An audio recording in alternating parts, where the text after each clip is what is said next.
नमस्कार दोस्तों, मैं राहुल मिश्रा और मैं आप सभी का एक बार फिर से स्वागत करता हूं आपके अपने चैनल ऑलीवुड एग्जाम में। उम्मीद करता हूं कि मैं लाइव हो गया हूं और आप सभी को मेरी आवाज़ जो है वो सुनाई दे रही है। अगर साउंड और विजुअल्स एकदम ओके हैं तो आज के करंट अफेयर्स हम लोग शुरू कर सकते हैं। तारीख है 4 जनवरी और आज के इंपॉर्टेंट करंट अफेयर्स लेकर मैं आप सभी के सामने हाजिर हूँ। ये करंट अफेयर्स अभी लगभग 15 दिन तक आपका 8 बजे ही आता रहेगा, तो आप बार बार शंका मत किया करें कि ये सर कितने बजे आएगा। तो 8 बजे ही आपका ये करंट अफेयर्स आना है। और गुड मॉर्निंग एवरीवन, सभी को बहुत बहुत गुड मॉर्निंग। थोड़ा सा भाई ठंड है और जुकाम हो चुका है और थोड़ा अजीब सा लग रहा है और कुछ समझ में नहीं आ रहा है। फिलहाल आप लोग भी शायद कुछ समझ नहीं पा रहे हैं तो रेनी भाई राहुल मिश्रा का नाम से टेलीग्राम ग्रुप ज्वाइन कर लीजिए। कुछ भी पूछना हो आप मुझसे वहाँ पे पूछ सकते हैं, ठीक है। बहुत बढ़िया। और अब बारी है आज के हेडलाइंस की। आज के हमारे हेडलाइंस हैं कि विश्व में दुनिया की सबसे लंबी मेट्रो ट्रेन लाइन जो है वो चीन में शुरू कर दी गई है। सूडान के प्रधानमंत्री का कुछ सेटिंग नहीं हो पा रहा है, एक बार फिर से उन्होंने अपने इस्तीफे की घोषणा कर दी है। फ्रांस ने संभाली है इस बार यूरोपीय संघ परिषद की अध्यक्षता। अगले 6 महीने तक फ्रांस यूरोपीय संघ का अध्यक्ष बना रहेगा। दानिश सिद्दीकी को मरणोपरांत मिला मुंबई प्रेस क्लब का red ink award. Alia Bhatt को इंडिया यानी पेटा इंडिया का 2021 पर्सन ऑफ द ईयर घोषित किया गया।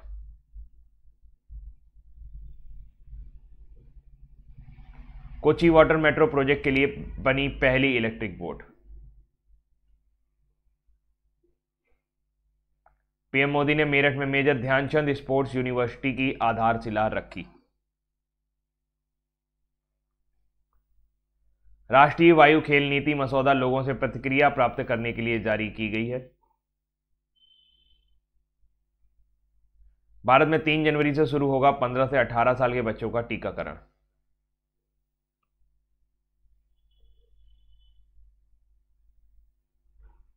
तेलंगाना की राज्यपाल ने हैदराबाद में किया 81वें नुमाइश 2022 महोत्सव का उद्घाटन।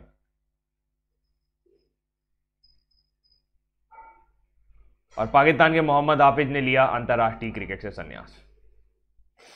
मंजिलों से कह दो जरा अभी पहुंचा नहीं हूं मैं। मंजिलों से कह दो जरा अभी पहुंचा नहीं हूं मैं। मुश्किलें जरूर हैं मगर ठहरा नहीं हूं मैं। बढ़िया लाइन, आपको मोटिवेट करने के लिए पर्याप्त है कि अगर आप कहीं पर पहुंचना चाहते हैं तो उसके लिए सफर जारी रखना होगा। आज चले कल रुके फिर चले फिर रुके तो उससे आपका सफर लंबा ही होगा और समय ज्यादा लगेगा। तो अगर आप जल्दी जल्दी पहुंचना चाहते हैं तो लगातार बनाए रखिए चीजों को। कंसिस्टेंसी, निरंतरता अपने आप में एक बहुत बड़ा टूल होता है। अगर आप चीजों को लगातार करते हैं, थोड़ा ही करते हैं, तो आप निश्चित रूप से आज कल से बेटर होते हैं और आने वाले कल पे आज से बेटर होते हैं। तो आप आगे आगे बढ़ते रहिए और लगातार अपने निरंतरता को बनाए रहिए, ठीक है। Previous day revision. रक्षा अनुसंधान और विकास संगठन ने अपना 64वां स्थापना दिवस कब मनाया? तो 1 जनवरी को उन्होंने अपना स्थापना दिवस मनाया है। किस देश ने स्पेन द्वीप का नाम बदलने की घोषणा कर दी? तो यह है ऑस्ट्रेलिया। क्वीन एलिजाबेथ के नाम पर रखा जाएगा।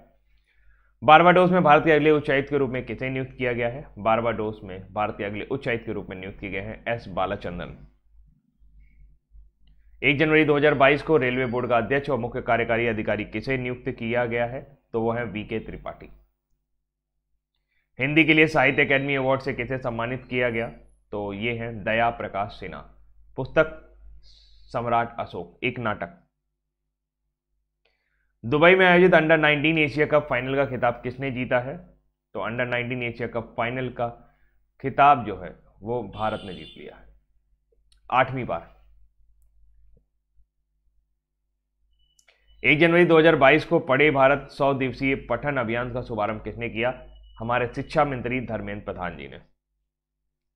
29 दिसंबर 2021 को उत्तर प्रदेश का मुख्य सचिव किसे नियुक्त किया गया है? दुर्गा शंकर मिश्रा जी जो हैं वो उत्तर प्रदेश के मुख्य सचिव बनाए गए हैं। अगले साल बीजिंग में होने वाले शीतकालीन ओलंपिक के 2 स्पर्धाओं के लिए क्वालिफाई करने वाले पहले भारतीय एथलीट कौन बने हैं? आरिफ खान, जम्मू कश्मीर से हैं।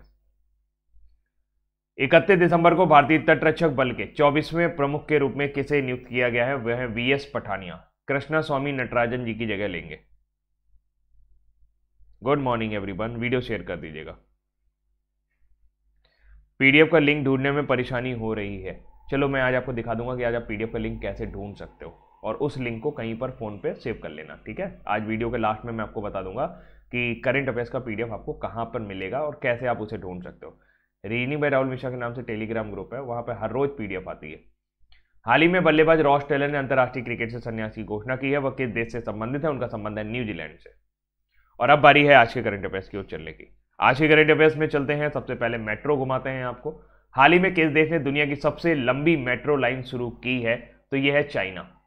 चाइना में अब दुनिया की सबसे लंबी मेट्रो लाइन हो गई है। हम 5वें नंबर पर हैं।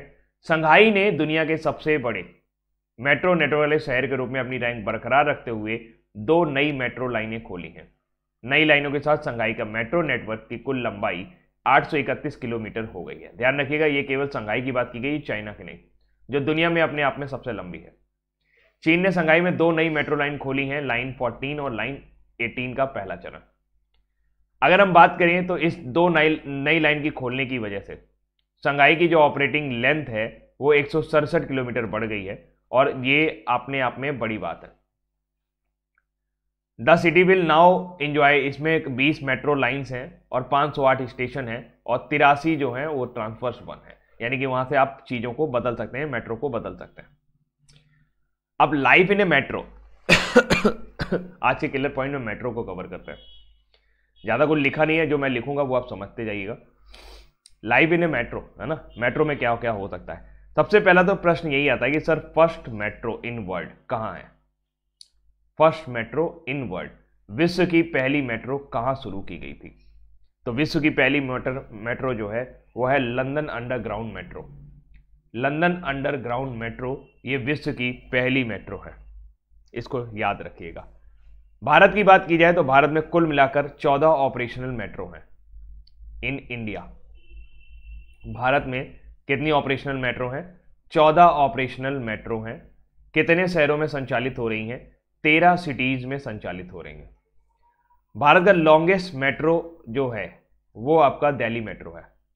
भारत का लॉन्गेस्ट मेट्रो जो है वो आपका दिल्ली मेट्रो है। लार्जेस्ट मेट्रो भी आप इसे कह सकते हैं, ठीक है, दिल्ली मेट्रो। दिल्ली मेट्रो में 10 लाइन है, 10 लाइन है, 254 स्टेशन के आसपास है, और 348.12 किलोमीटर टोटल इसकी लेंथ है। 348.12 किलोमीटर टोटल लेंथ है, ठीक है। और अभी हाल ही में जो सबसे नया मेट्रो खुला है वो 28 दिसंबर 2021 को सबसे नया मेट्रो, सबसे न्यूएस्ट मेट्रो कानपुर मेट्रो है। कानपुर मेट्रो की जो लेंथ है वो मात्र 8.9 किलोमीटर है, या अप्रोक्सीमेटली आप 9 किलोमीटर मान सकते हैं। दिल्ली मेट्रो के बाद second largest network, second largest metro in India, second largest metro in India, यानी कि दूसरी सबसे बड़ी मेट्रो जो है वो हैदराबाद में है। दूसरी सबसे बड़ी मेट्रो जो है वो हैदराबाद में है। कोलकाता मेट्रो, कोलकाता मेट्रो इसको जो मैनेज करता है वो इंडियन रेलवे मैनेज करता है। कोलकाता मेट्रो को कौन मैनेज करता है? Indian railway. बाकी किसी भी मेट्रो को रेलवे मैनेज नहीं करता, वो सब लोकल लेवल पे चलती हैं, जैसे DMRC, Delhi metro rail corporation, ये सब अलग चलती है। कोलकाता मेट्रो एक ऐसा रेलवे मेट्रो है जिसको इंडियन रेलवे मैनेज करता है, ठीक है। अभी पिछले साल फर्स्ट ड्राइवरलेस मेट्रो चलाई गई, पहली ड्राइवरलेस मेट्रो भारत में चलाई गई। ड्राइवरलेस मेट्रो चलाई गई थी दिल्ली मेट्रो में, दिल्ली मेट्रो की मैजेंटा लाइन पर, दिल्ली मेट्रो की मैजेंटा लाइन पर, दिल्ली मेट्रो की मैजेंटा लाइन पर इसको चलाया गया था, और ये 38 किलोमीटर लंबी थी, 38 किलोमीटर लॉन्ग है मैजेंटा लाइन, उस पर इसको चलाया गया था, लाइन नंबर 8 पर। तो भारत की पहली ड्राइवरलेस मेट्रो, इसको याद रखिएगा। दिल्ली मेट्रो का अक्सर ये पूछा जाता है कि दिल्ली मेट्रो का मालिक कौन है, तो याद रखिएगा दिल्ली मेट्रो का जो ओनर है वो स्टेट और सेंट्रल गवर्नमेंट दोनों है। 50-50 के रेशियो में दोनों इसके मालिक हैं, 50-50 के रेशियो में ये इनके दोनों मालिक हैं, ठीक है। लाइन 8 याद रखिएगा, मैजेंटा लाइन। तो भारत में कुल कितनी मेट्रो हैं?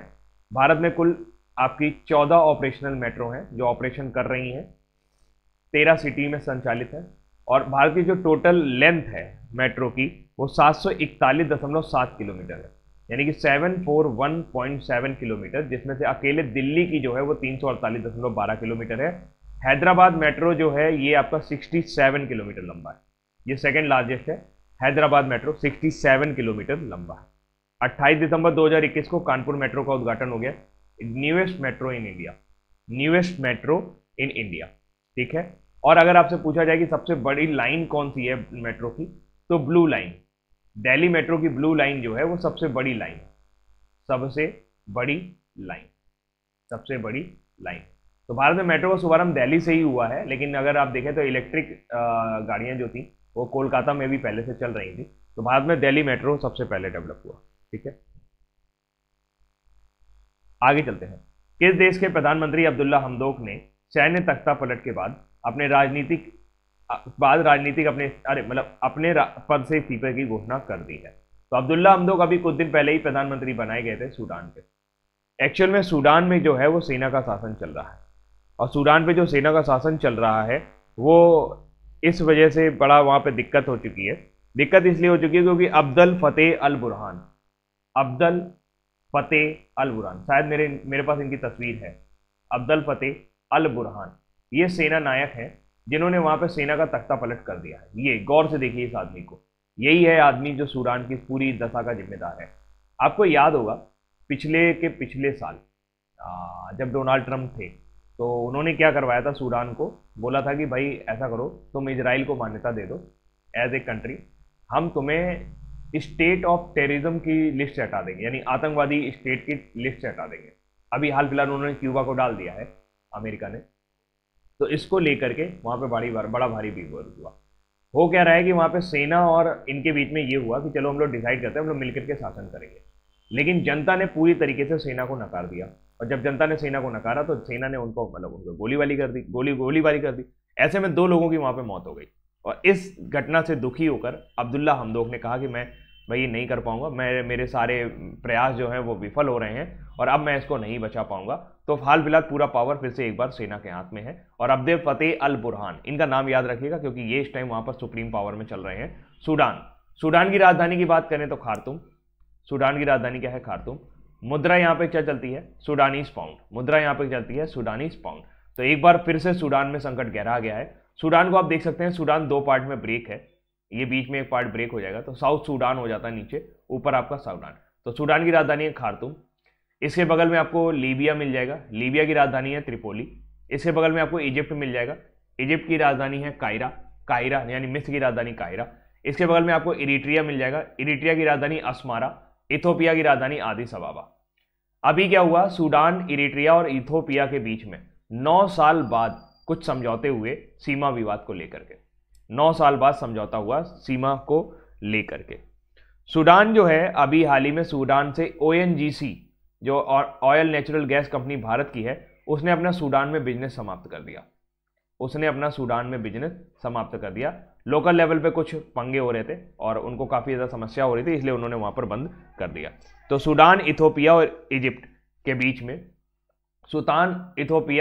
बीच में जो सीमा विवाद था उसको यहाँ पर सुलझाया गया है। सूडान की बात करें तो वैसे तो इसकी राजधानी जो है वो खार्तूम है, लेकिन ये सबसे पॉपुलर सिटी नहीं है, यानी कि सबसे ज़्यादा लोग जो रहते हैं वो ओमडुरमैन में रहते हैं, सबसे ज़्यादा लोग जो रहते हैं वो आपके ओमडुरमैन में रहते हैं। ओमडुरमैन, सबसे ज़्यादा लोग कहाँ रहते हैं? ओमडुरमैन में रहते हैं। ठीक है, इसको याद रखिएगा, ओमडुरमैन में। ठीक है, नहीं कोई बफरिंग नहीं हो रही, हमारी तरफ से एकदम सही चल रहा है। अच्छा, सूडान को आज़ादी कब मिली थी? 1 जनवरी 1956 को। अब सूडान के बाद मुझे इजराइल थोड़ा थोड़ा याद आने लगता है। इजराइल की अगर हम बात करें तो इजराइल को कई देशों ने अभी हाल ही में मान्यता दी, जिसमें से 2021 में सबसे पहले UAE ने दी थी, UAE के बाद बहरीन ने दी, बहरीन के बाद आपका सूडान ने यहाँ पर इजराइल को एक देश के रूप में मान्यता दी, और अभी हाल ही में मोरक्को ने भी इजराइल को एक देश के रूप में मान्यता दे दी है। अरब कंट्री की बात करें तो पहला अरब कंट्री जिसने इजराइल को एक देश के रूप में मान्यता दी थी वो इजिप्ट था। मिस्र ने इजराइल को पहले मान्यता दी थी, फिर जॉर्डन ने इजराइल को मान्यता दी। सबसे पहले इजिप्ट ने दी थी, फिर जॉर्डन ने दी, और पिछले साल 2021 में UAE, बहरीन, सूडान और मोरक्को ने अब्राहम समझौते पर हस्ताक्षर किए। किस समझौते पर हस्ताक्षर किए? अब्राहम एकॉर्ड पर हस्ताक्षर किए थे। ठीक है, याद रखिएगा। हाँ, Alka Mittal chairman of ONGC, very good Akhilesh Kumar. Sudan यहाँ पर आप देख ही सकते हैं, अच्छा, दक्षिण अफ्रीका की सबसे ऊंची चोटी कहाँ है? माउंट किलिमंजारो, ये यहाँ पर है। किलिमंजारो आपको यहाँ पर देखने को मिलेगी, माउंट किलिमंजारो दक्षिण अफ्रीका की सबसे ऊंची चोटी है, तंजानिया केनिया बॉर्डर पर। किस देश ने 1 जनवरी 2020 को यूरोपीय संघ के रोटेटिंग अध्यक्ष का कार्यभार संभाला है? तो ये है फ्रांस। जैसा कि आप सभी को पता है, यूरोपियन यूनियन में कितने कंट्री हैं? यूरोपीय संघ में 28 कंट्री हैं और हर कंट्री को 6 महीने के लिए अध्यक्षता मिलती है। तो इस तरीके से किसी भी कंट्री का नंबर 14 साल बाद ही आता है। तो इस बार अब फ्रांस का नंबर आ गया है। अगले 6 महीने तक यूरोपियन यूनियन के अध्यक्ष के रूप में कार्य करेगा फ्रांस। फ्रांस ने 1 जनवरी 2022 को यूरोपीय संघ के अध्यक्ष का पदभार ग्रहण कर लिया है।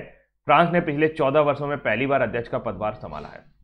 यूरोपियन यूनियन 28 देशों का एक समूह है और इसके 19 देश जो हैं उनकी अपनी आधिकारिक मुद्रा के तौर पर यूरो का प्रयोग करते हैं, जबकि 9 देश बुल्गारिया, क्रोएशिया, चेक गणराज्य, Denmark, Hungary, Poland, Romania, Sweden और यूनाइटेड किंगडम यूरो का उपयोग नहीं करते हैं। तो यूरोपियन यूनियन में कितने देश शामिल हैं? 28 देश शामिल हैं। इसका जो सेंट्रल बैंक होता है उसे कहा जाता है European central bank. European central bank का मुख्यालय कहां पर है? फ्रैंकफर्ट, जर्मनी में। यूरोपियन सेंट्रल बैंक का मुख्यालय कहां पर है? फ्रैंकफर्ट, जर्मनी में। फ्रैंकफर्ट, जर्मनी में इसका मुख्यालय है। वर्तमान समय में इसकी हेड कौन है? क्रिस्टीन लिगार्ड। क्रिस्टीन लिगार्ड जो है वो यूरोपियन यूनियन बैंक की हेड है। क्रिस्टीन लिगार्ड जो है ये आपकी कहाँ से आती हैं? फ्रांस से आती हैं। ये कहाँ की रहने वाली हैं? फ्रांस की रहने वाली हैं। ठीक है, आ गया समझ में? हाँ जी, हाँ जी। तंजानिया से ही अब्दुल रज्जाक गुरनाह है जिनको इस बार आपका साहित्य का नोबेल पुरस्कार प्राप्त हुआ था। यूरोपीय एकीकरण को द्वितीय विश्व युद्ध के बाद कहते थे कि राष्ट्रवाद से नियंत्रित करने के रूप में देखा गया था और जिसने लगभग तबाह कर दिया था। तो ये हुआ 1946 में सॉरी, विंस्टन चर्चिल आए और बोले यार ऐसा करो, तुम लोग जैसे हमने यूनाइटेड स्टेट ऑफ अमेरिका बनाया ना, वैसे तुम लोग यूनाइटेड स्टेट ऑफ यूरोप बना डालो। तब यूरोपियन यूनियन आए। तो 1952 में 6 देश Belgium, France, Germany, Italy, Luxembourg और नीदरलैंड द्वारा अपने कोयला और इस्पात उत्पादन को एक आम बाजार में रख दिया गया। इसका मतलब ये हुआ कि जो लड़ाई वड़ाई हो रही थी, अब कोई भी कहीं भी आ जा सकता था। तो इसे कोल एंड स्टील कम्युनिटी की स्थापना हुई। 1952 में पेरिस संधि के तहत यूरोपियन न्यायालय की स्थापना भी हुई और 2012 में इस तरीके से विश्व में शांति बहाल करने के लिए यूरोपियन यूनियन को नोबेल शांति पुरस्कार से सम्मानित किया गया था। कब किया गया था? 2012 में। नोबेल शांति पुरस्कार 2021 का किसको दिया गया है? नोबेल शांति पुरस्कार 2021 का दिया गया है मारिया रेशा और दिमित्री ए मुराटोव को। दिमित्री ए मुराटोव को ये अवार्ड दिया गया है नोबेल का शांति पुरस्कार इस बार।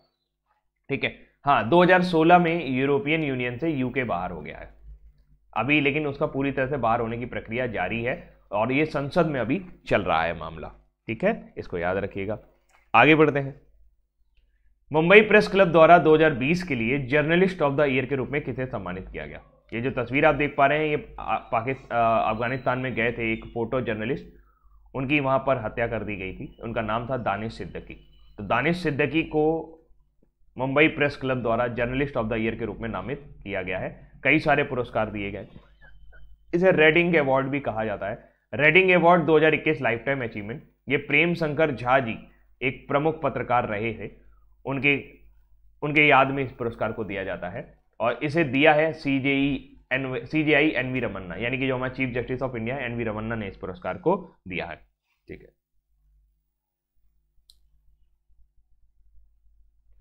जर्नलिस्ट दानिश सिद्दीकी जिनको अफगानिस्तान में एक असाइनमेंट के दौरान इनकी डेथ हो गई, तो उन्हें जर्नलिस्ट ऑफ द ईयर से पुरस्कार से सम्मानित किया गया। इसके अलावा भी बहुत सारे और पुरस्कार थे, वो पूरा लिस्ट यहाँ पर लगा हुआ है, आप चाहे तो उसे देख लीजिएगा एक बार। कि बिजनेस एंड टेक्नोलॉजी में Varsha Toralgar, Mrityunjay Singh ABP network, crime में सागर। तो ये पूरा आपको याद नहीं करना है, केवल सिर्फ आपको दानिश सिद्दीकी वाला ही याद रखिएगा। चीफ फोटोग्राफर रियूटर्स के विनर रहे जर्नलिस्ट ऑफ द ईयर के रूप में। प्रेम शंकर झा जो है ये senior journalist and author winner lifetime achievement award. Prem Shankar Jha को लाइफ टाइम अचीवमेंट अवार्ड से सम्मानित किया गया है। ठीक है, हाँ जी। NV रमन्ना जो है वो आपके CJI हैं 48वें नंबर के, यानी कि 48वें नंबर के चीफ जस्टिस ऑफ इंडिया। अभी हाल ही में रामनाथ गोयनका अवार्ड भी आज ही घोषित हुए हैं। कल मैं आपको इनकी पूरी लिस्ट दे दूंगा। 2 नाम आप याद रखिएगा, द हिंदू के शिव सहाय सिंह, क्योंकि जिसका जो रामनाथ गोयनका अवार्ड पाया है वो अपने अपने पेपर में उन्होंने छापा है आज। तो द हिंदू ने शिव सहाय सिंह को छापा है और जिसान ए लतीफ ये आपके उससे हैं, क्या नवभारत से हैं शायद, है ना, वहां से उनको छापा गया है। तो अलग अलग कैटेगरी में इनको अलग अलग अवार्ड मिले हैं। रामनाथ गोयनका अवार्ड जो है वो भारत का सबसे बड़ा जर्नलिज्म अवार्ड है। फिलहाल 2021 के जो प्रमुख जर्नलिज्म अवार्ड रहे उनमें सबसे पहला यूनेस्को गुइलर्मो कानो वर्ल्ड प्रेस फ्रीडम प्राइज, ये मिला था मारिया रेसा को। मारिया रेसा कहां से हैं? फिलीपींस से हैं। World association of newspaper golden pen award, golden pen award आपको मिला था जिम्मी लाई को। ये किसको मिला था? जिम्मी लाई को। ये दो ऐसे अवार्ड हैं जो बड़े अवार्ड माने जाते हैं, ये हांगकांग से हैं। Chameli Devi Jain award for outstanding women media person, यानी कि महिलाओं के लिए पत्रकारिता में सबसे बड़ा पुरस्कार है, ये 2021 के लिए गया है नीतू सिंह को। ये किसको गया है? 2021 के लिए नीतू सिंह को, और गांव कनेक्शन के लिए। पिछली बार ये आरफा खानूम शेरवानी और रोहिणी मोहन को दिया गया था। इसके अलावा एक और प्राइज है, वी नो दैट, कि मैं यहाँ पे पुलित्जर लिखना भूल गया। पुलित्जर प्राइज, इस बार पुलित्जर प्राइज जो गया था वो किसको गया था? मेघा राजगोपालन को। वैसे तो कई लोगों को गया था बट हमें भारतीय याद रखने, तो मेघा राजगोपालन को ये अवार्ड दिया गया था, पुलित्जर, जिसे पत्रकारिता का नोबेल भी कहा जाता है ना। हाँ जी, साहित्य अकेडमी फॉर इंग्लिश, ये तो कल करा दिया ना साहित्य अकेडमी, ठीक। पेटा इंडिया ने किसे अपना 2021 का पर्सन ऑफ द ईयर नामित किया है? तो हर साल पेटा क्या करती है, एक किसी बड़ी सेलिब्रिटी को या बड़े व्यक्ति को PETA person of the year घोषित करती है, जिन्होंने जानवरों के लिए कुछ किया होता है। तो इन्होंने अभी काफ़ी ज़्यादा इन्वेस्टमेंट किया है शाकाहारी लेदर में, यानी कि वेगन लेदर में काफ़ी इन्वेस्टमेंट किया है ताकि वेगन लेदर को बढ़ावा दिया जा सके। तो आलिया भट्ट को इस वजह से PETA person of the year घोषित किया गया है। PETA person of the people for ethical treatment of animals, India ने बॉलीवुड को, पेटा इंडिया ने इनको पर्सन ऑफ द ईयर नामित किया है। वे एक पशु प्रेमी हैं और अक्सर अपने पालतू जानवरों के साथ तस्वीरें साझा करती हैं। आलिया भट्ट ने फ्लेदर के पीछे काफ़ी निवेश किया है। फ्लेदर क्या है? एक तरह का शाकाहारी चमड़ा है। शाकाहारी चमड़ा मतलब आप ये समझ लीजिए कि ये चमड़ा जो है ये मंदिर में जो फूल चढ़ाए जाते हैं उनसे बनाया जा सकता है। People for ethical treatment for animals की बात करें, पेटा का स्थापना 22 मार्च 1980 को हुआ था और इसका जो हेडक्वार्टर है वो वर्जीनिया यूनाइटेड स्टेट में है। डैन मैथ्यूज जो है वर्तमान समय में इसके सीनियर वाइस प्रेसिडेंट है। पीएम मोदी ने 2 जनवरी 2022 को कहां पर मेजर ध्यानचंद स्पोर्ट्स यूनिवर्सिटी की आधारशिला रखी है? तो स्पोर्ट्स यूनिवर्सिटी की जो आधारशिला रखी गई है वो मेरठ में रखी गई है। अच्छा, अभी हाल ही में देश की पहली, मतलब देश की एकमात्र स्पोर्ट्स यूनिवर्सिटी कहां पर है? नेशनल स्पोर्ट्स यूनिवर्सिटी कहां पर है? देश की एकमात्र नेशनल स्पोर्ट्स यूनिवर्सिटी आप जानकर चौंकेंगे, ये सिक्किम में है। ये कहां पर है? सिक्किम में, ठीक है, देश की एकमात्र नेशनल स्पोर्ट्स यूनिवर्सिटी। अब ये मेजर ध्यानचंद स्पोर्ट्स यूनिवर्सिटी आ रही है। इसके अलावा और याद रखिएगा, अभी दिल्ली स्पोर्ट्स यूनिवर्सिटी, दिल्ली में भी एक स्पोर्ट्स यूनिवर्सिटी खोली गई थी और उसका हेड कौन बनाया गया? सॉरी, मणिपुर, सॉरी सिक्किम नहीं, Manipur, correct correct, very good, Manipur not Sikkim, माफी चाहूंगा, मणिपुर में है भाई, मणिपुर में है, सिक्किम नहीं, स्किप हुआ मुझसे, है ना। तो दिल्ली स्पोर्ट्स यूनिवर्सिटी खोली गई। इसकी जो पहली कुलपति बनाई गई है वो कर्णम मल्लेश्वरी बनाई गई है। इसकी पहली जो कुलपति बनाई गई है वो कर्णम मल्लेश्वरी बनाई गई है।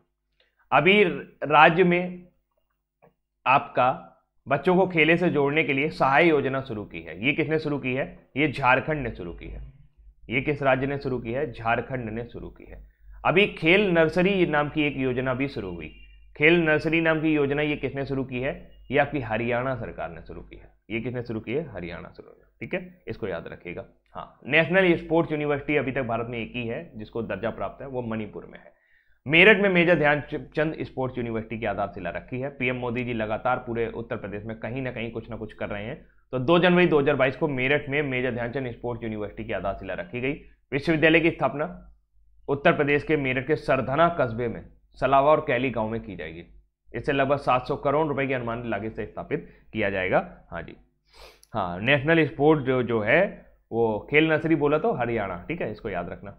आगे, राष्ट्रीय वायु खेल नीति मसौदा लोगों से प्रतिक्रिया खेल जाने के लिए जारी की गई, यानी कि अब आने वाले समय में आप जो है पैराग्लाइडिंग, स्काई डाइविंग, उनको एक खेल के रूप में भारत में विकसित होता हुआ पाएंगे। उनको एक खेल के रूप में भारत में विकसित होता हुआ पाएंगे। नागरिक उड्डयन मंत्रालय द्वारा जनता की प्रतिक्रिया के लिए राष्ट्रीय वायु खेल नीति का मसौदा जारी किया गया है और इससे विजन 2030 तक भारत को शीर्ष वायु खेल देशों के में से एक बनाना है। नीति के अनुसार air sports federation of India नाम से एक सर्वोच्च निकाय बनाया जाएगा। इसका नाम क्या होगा? Air sports federation of India. ये क्या करेगा? भारत में जितने भी पैराग्लाइडिंग है और जितने भी sky diving association of India, उन सबको जोड़ दिया जाएगा। एयर स्पोर्ट्स एसोसिएशन के प्रति जवाबदेह होंगे, मतलब सभी एसोसिएशन एयर स्पोर्ट्स एसोसिएशन के प्रति जवाबदेह होंगे और इस तरीके से सभी निर्धारित प्रतियोगिताएं वगैरह कराई जाएंगी। भारत में किस आयु वर्ग के लिए टीकाकरण 3 जनवरी से शुरू हो गया है? तो 3 जनवरी से भारत में 15 से लेकर 18 वर्ष तक की आयु के लिए टीकाकरण शुरू हो गया है। कार्बोवैक्स और कोवोवैक्स के साथ साथ मोलनुपिरविर नाम की एक दवा है जिसको कोविड-19 के दौरान लेने की सलाह दी गई है, लेकिन प्रतिबंधित रूप में। मतलब कि ऐसा नहीं कि जब मनो तब खा लीजिए आप। तो जिनका जन्म 2007 या उससे पहले है वे इस श्रेणी के तहत टीकाकरण के पात्र होंगे। कोवैक्सीन इनको दिया जाएगा और इसके अलावा भी जो खुराकें हैं वो दी जाएंगी। किस राज्य सरकार ने राज्य में 81वें नुमाइश 2022 का उद्घाटन किया? तो ये है आपका तेलंगाना। तेलंगाना के जो गवर्नर हैं तमिलसई सौंदरराजन। तेलंगाना की गवर्नर कौन है? तमिलसई सौंदरराजन। वहां पे उन्होंने लोकल लेवल पर सोसाइटी द्वारा एक एग्जीबिशन का उद्घाटन किया है जिसका नाम नुमाइश 2022 रखा गया है। तेलंगाना की बात करें तो तेलंगाना ने अभी हाल ही में रर्बन मिशन में टॉप किया है। इसके अलावा तेलंगाना का ही रुद्रेश्वर रामप्पा टेम्पल जो है उसको यूनेस्को वर्ल्ड हेरिटेज साइट का दर्जा प्राप्त हुआ। इसके बाद धौलावीरा को यूनेस्को वर्ल्ड हेरिटेज का साइट का दर्जा प्राप्त हुआ। दीन बंधु योजना के अंतर्गत 10 लाख रुपए जो है वो एससी पीपल्स को दिए जा रहे थे। तेलंगाना जो है आयुष्मान भारत स्कीम के अंतर्गत शामिल हो गया है। इसके अलावा हैदराबाद जो है ये 16वें नंबर पर आया था इंटरनेशनल सीसीटीवी सर्विलांस में। हिमा कोहली जो है वो तेलंगाना की चीफ जस्टिस थी, अभी सुप्रीम कोर्ट चली गई हैं। तेलंगाना की बात करें तो कैपिटल जो है वो हैदराबाद है। गवर्नर तमिलसई सौंदरराजन है। चीफ मिनिस्टर के चंद्रशेखर राव हैं। कासु ब्रह्मानंद रेड्डी प्रमुख नेशनल पार्क है। पूरे भारत में वर्तमान समय में 104 नेशनल पार्क है। डैम निजाम सागर श्री सैलम। स्टेटहुड डे 2 जून 2014 को तेलंगाना अपना स्टेटहुड डे मनाता है। तेलंगाना को आंध्र प्रदेश से अलग करके बनाया गया था। मैप में आप ये देख सकते हैं तेलंगाना यहाँ पर है, ये आपका तेलंगाना है। इसकी कोई भी सीमा समुद्र से नहीं छूती है। स्टेट गेम कबड्डी है। रेला रेलारे प्रमुख डांस फॉर्म है। मयूरी डांस फॉर्म है। एनिमल चीतल जो है वो स्टेट एनिमल है। इंडियन रोलर बर्ड है। जामी छेतु ट्री है। High court of state of Telangana, ये आपका हाई कोर्ट है। Chief justice Hima Kohli. Number of district आपके 33। लोकसभा में 17 सीटें, राज्यसभा में 7, विधानसभा में 119 सीटें हैं। ठीक है। क्रिकेटर मोहम्मद हाफिज ने 3 जनवरी 2022 को अंतर्राष्ट्रीय क्रिकेट से संन्यास की घोषणा ले ली। वो किस देश से खेलते हैं? तो वो पाकिस्तान से खेलते हैं। पाकिस्तान के पूर्व कप्तान मोहम्मद हाफिज ने कथित तौर पर 3 जनवरी 2022 को अंतर्राष्ट्रीय क्रिकेट से संन्यास की घोषणा कर दी है। Mohammad Hafeez ICC T20 world cup Pakistan के सबसे ज्यादा कैप खिलाड़ी हैं, यानी कि सबसे ज्यादा अच्छे रन बनाए हैं पाकिस्तान की तरफ से। और अपने 18 साल से अधिक के प्रतिष्ठित कैरियर में हाफिज ने पाकिस्तान के लिए 218 एक दिवसीय अंतर्राष्ट्रीय मैच और 55 टेस्ट मैच और 119 T20 इंटरनेशनल में भाग लिया है। तो दोस्तों अब बारी है आज के वन लाइनर की। हाल ही में किस देश ने दुनिया की सबसे लंबी मेट्रो लाइन शुरू की है? चाइना। किस देश के प्रधानमंत्री अब्दुल्ला हमदोक ने सैन्य तख्ता पलट के बाद अपने राजनीतिक इस्तीफे की घोषणा कर दी है? सूडान।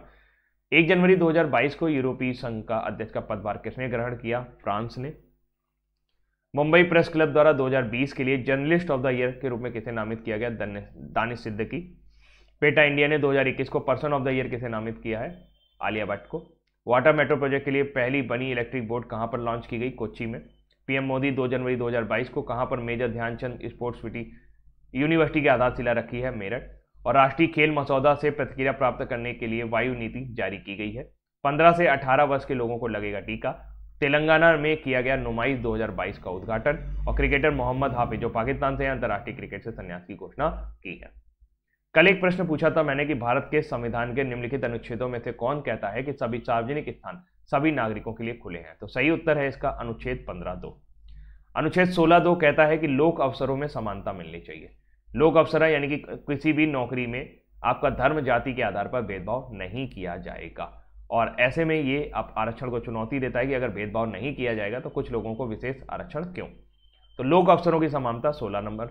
और अनुच्छेद 17 नंबर की बात की जाए तो 17 जो है ये छुआछूत का अंत है। 17 जो है वो छुआछूत या अस्पृश्यता का अंत है। अनुच्छेद 18 में उपाधियों का अंत है, यानी किसी भी सेना के अलावा और राज्य अधिकारी के अलावा और कोई उपाधि नहीं दी जाएगी। उपाधियों का अंत है, इसको याद रखिएगा। आर्टिकल 15(2). और आज का प्रश्न है, निम्नलिखित में से कौन अपने नेटवर्क के माध्यम से बायोमेट्रिक आधारित भुगतान प्रणाली आधार पे लॉन्च करने वाला पहला बैंक बन गया है? Which of the following has become the first bank to launch the biometric based payment system Aadhaar pay through it's network, है ना? इसको देख लीजिएगा। हाँ, अस्पृश्यता का अंत। थोड़ा सा जल्दी खत्म किया है, नॉट फीलिंग वेल, जुकाम की वजह से अजीब सा लग रहा है। आप पता होगा जुकाम में कैसा लगता है। बाकी जिनको टेलीग्राम पे पीडीएफ चाहिए वो देख लो भाई कैसे मिलेगी। टेलीग्राम पे जाओ, टेलीग्राम भी चलाना नहीं आता तुम लोगों को, वो भी सिखाना पड़ता है।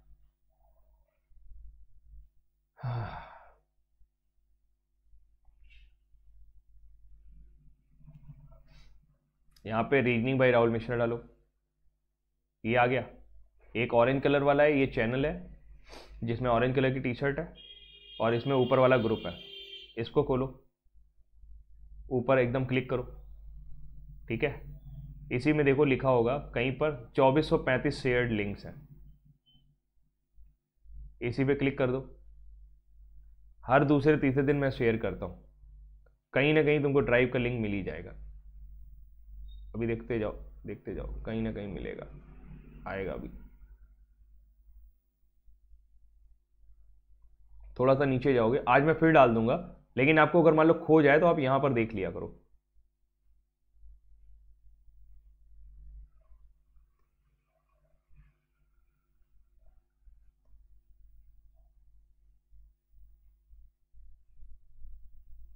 नहीं मिल रहा है तो यहां पे सर्च में लिख दो ड्राइव, मिल गया।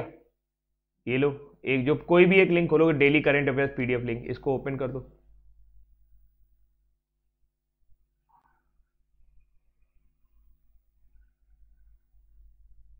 इसको ओपन करते ही आपको एक ड्राइव खुली हुई मिलेगी। खोलो भाई,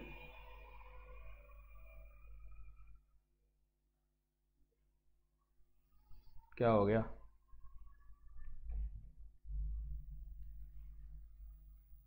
हाँ हाँ हाँ,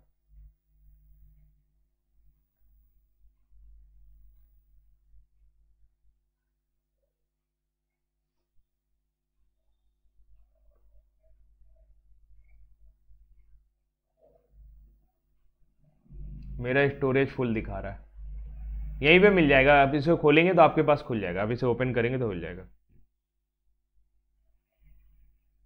ठीक?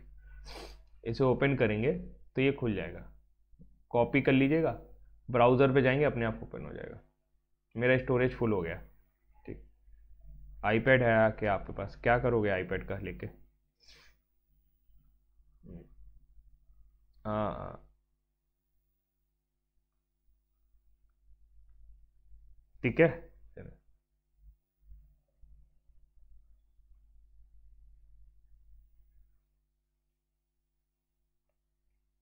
चलो फिलहाल मिल गया। सिस्टम हैंग कर रहा है मेरा, बाद में देख लेंगे। आपको ये ड्राइव यहाँ पे मिल जाएगा, आप इसको ओपन करेंगे अपने आप ओपन हो जाएगा। मेरे में नहीं ओपन हो रहा, आपके में ओपन हो जाएगा, परेशान ना हो, ठीक? चलो बाय बाय, टेक केयर, ध्यान रखना अपना।